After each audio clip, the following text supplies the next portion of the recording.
নোয়াখালীর বেগমগঞ্জ উপজেলার নরোত্তমপুর ইউনিয়ন বিএনপির উদ্যোগে স্বাধীনতার ঘোষক সাবেক রাষ্ট্রপতি জিয়াউর রহমানের ৪৫তম শাহাদাত বার্ষিকী ও দোয়া মাহফিল অনুষ্ঠিত হয়েছে। শনিবার বিকেলে নরোত্তমপুর ইউনিয়ন বিএনপির স্থায়ী কার্যালয়ে এ উপলক্ষে এক আলোচনা সভা ও মিলাদ মাহফিলের আয়োজন করা হয়। ইউনিয়ন বিএনপির সাবেক সাধারণ সম্পাদক মোহাম্মদ জামাল উদ্দিনের সঞ্চালনায় অনুষ্ঠানে সভাপতিত্ব করেন উপজেলা বিএনপির সম্মানিত সদস্য রফিকুল্লাহ পাটোয়ারি। সভায় বক্তারা শহীদ রাষ্ট্রপতি জিয়াউর রহমানের স্মৃতির প্রতি গভীর শ্রদ্ধা নিবেদন করেন এবং দেশের সংকটময় মুহূর্তে তার অবদান ও আদর্শকে ধারণ করে নেতাকর্মীদের ঐক্যবদ্ধভাবে কাজ করার আহ্বান জানান।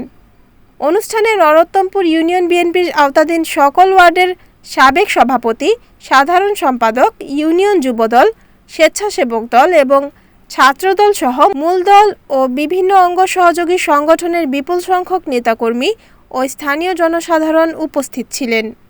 আলোচনা সভা শেষে শহীদ জিয়ার রুহের মাগফিরাত এবং দেশ ও জাতির কল্যাণ কামনা করে বিশেষ দোয়া ও মোনাজাত পরিচালনা করা হয়।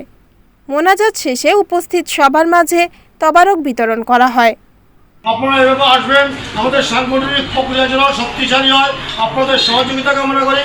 পাশাপাশি আমাদের সামনে যে নির্বাচনগুলো আসছে, আমরা প্রত্যেকটি নির্বাচনে কাঁধে কাঁধ মিলিয়ে আমরা বিএনপি এক এবং ঐক্যবদ্ধভাবে আমরা ইনশাআল্লাহ নির্বাচন করব। আমাদের মধ্যে কোনো মতভেদ নাই, কোনো ভুল বুঝাবুঝি নাই, কোনো বিরোধ নাই। ইনশাআল্লাহ আমরা সবাই এক এবং ঐক্যবদ্ধ।